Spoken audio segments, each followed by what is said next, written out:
Kronologi tragedi tanggal 1 Oktober di Stadion Kanjuruhan Malang. Dari berita yang masih banyak simpang siur dan belum bisa dipastikan kebenarannya, dan saya juga sangat menghargai dan menunggu hasil dari tim investigasi. Menteri Koordinator Bidang Politik, Hukum, dan Keamanan Menko Polhukam, Mahfud MD memaparkan nama-nama tim gabungan independen pencari fakta TGIPF untuk mengusut tragedi di Stadion Kanjuruhan, Kabupaten Malang, Jawa Timur. Totalnya ada 13 orang, 3 orang pimpinan tim dan 10 orang sebagai anggota, kata Mahfud saat jumpa pers secara daring di Jakarta, Senin, tanggal 3 Oktober tahun 2022. Tim tersebut selanjutnya akan menyelesaikan tugas mereka dalam mengusut tragedi Kanjuruhan dalam kurun waktu antara 2 minggu sampai 1 bulan. Untuk saat ini, sebelum tim diumumkan ataupun menyelesaikan tugasnya, Mahfud mengatakan pemerintah memberikan tugas atau mengambil langkah jangka pendek, di antaranya, memerintahkan Polri agar dalam beberapa hari ke depan, segera mengungkap pelaku pidana yang menyebabkan terjadinya tragedi Kanjuruhan, dan segera mengumumkannya kepada publik apabila telah memenuhi syarat untuk ditindak. Selanjutnya saya akan mengutip kronologi dari 2 sumber yang berbeda, semoga sudut pandang versi ini memberikan kita sedikit gambaran apa yang sebenarnya terjadi. Berikut penjelasannya. Pertama, kronologi kejadian tragedi Kanjuruhan versi keterangan saksi di lokasi, penonton yang selamat. Indonesia sedang berduka. Ratusan penonton pertandingan sepak bola Arema vs Persebaya di Stadion Kanjuruhan menjadi korban.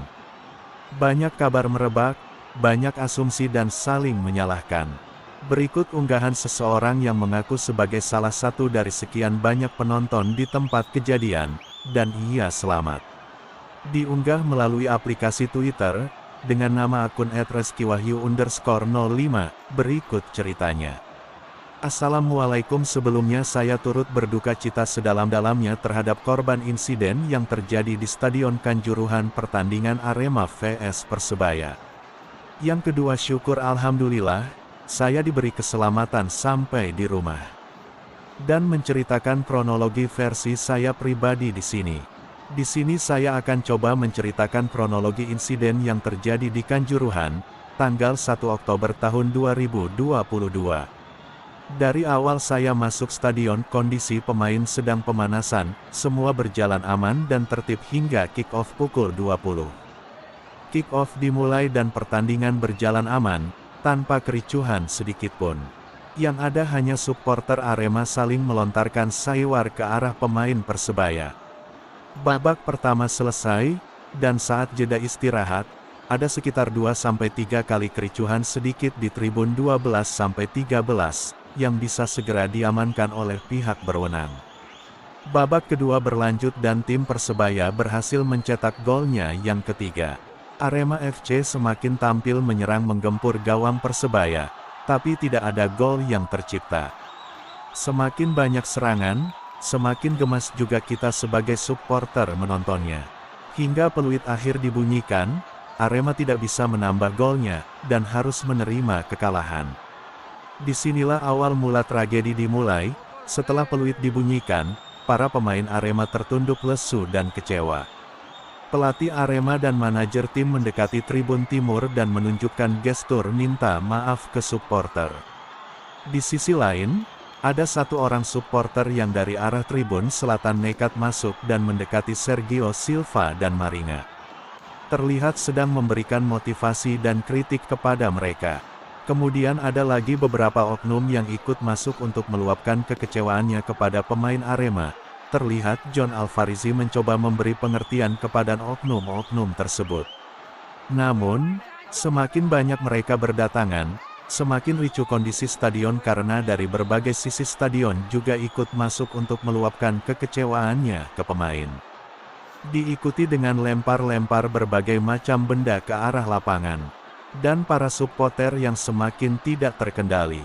Akhirnya pemain digiring masuk ke dalam ruang ganti dengan kawalan pihak berwajib. Setelah pemain masuk, supporter makin tidak terkendali dan semakin banyak yang masuk ke lapangan. Pihak aparat juga melakukan berbagai upaya untuk memukul mundur para supporter, yang menurut saya perlakuannya sangat kejam dan sadis, dipentung dengan tongkat panjang, satu supporter dikeroyok aparat, dihantam tameng dan banyak tindakan lainnya.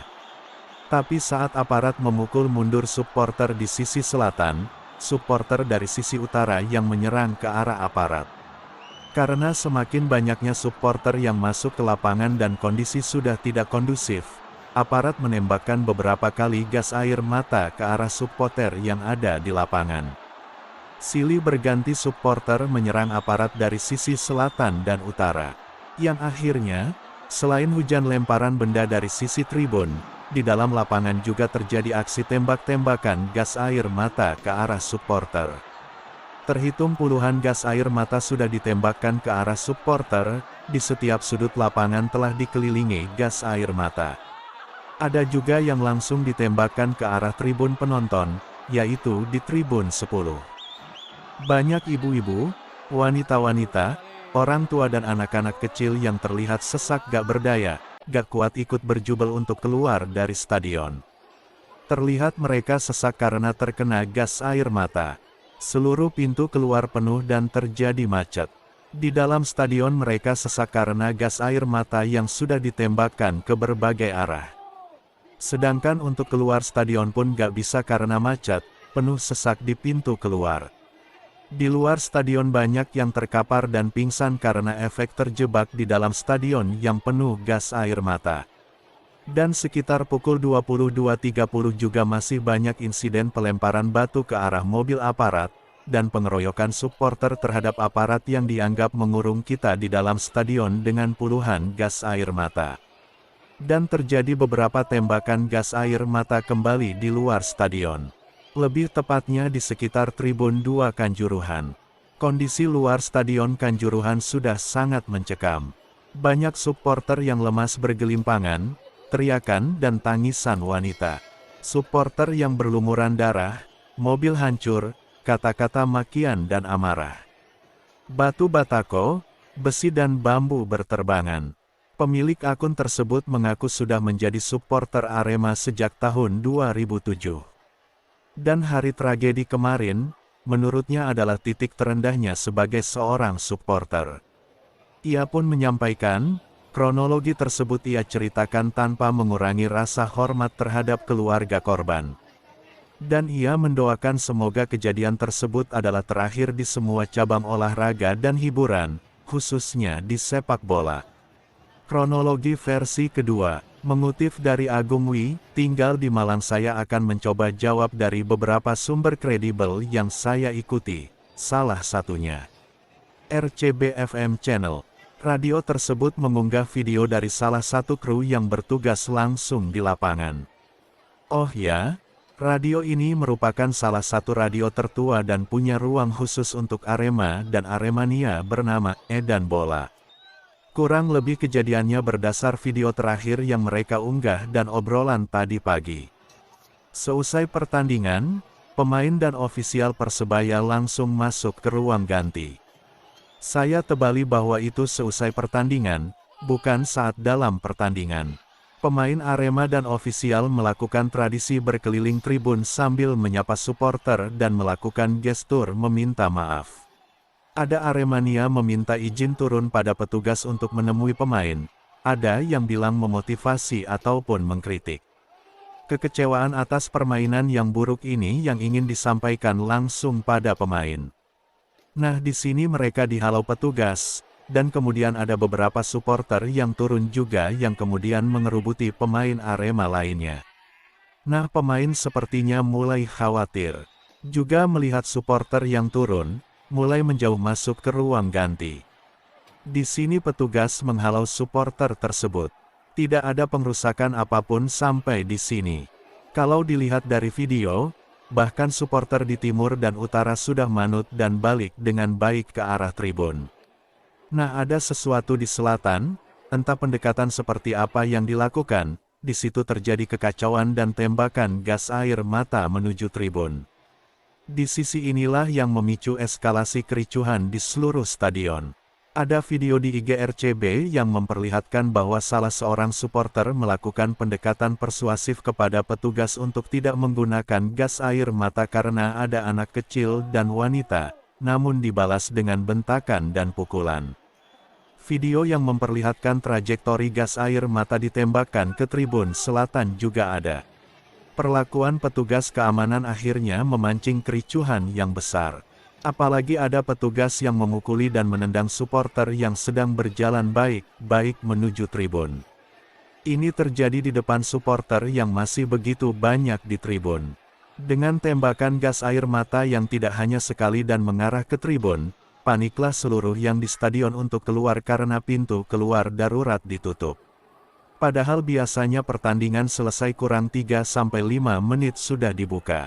Situasinya menurut Korwil Turen seperti fogging.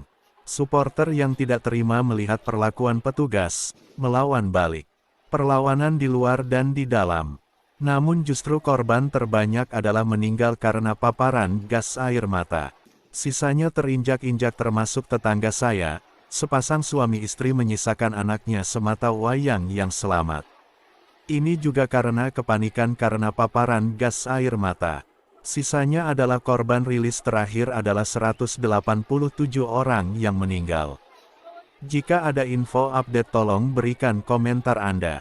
Lebih dan kurang dari berita ini saya mohon maaf dan tolong dikasih masukan. Sekian terima kasih.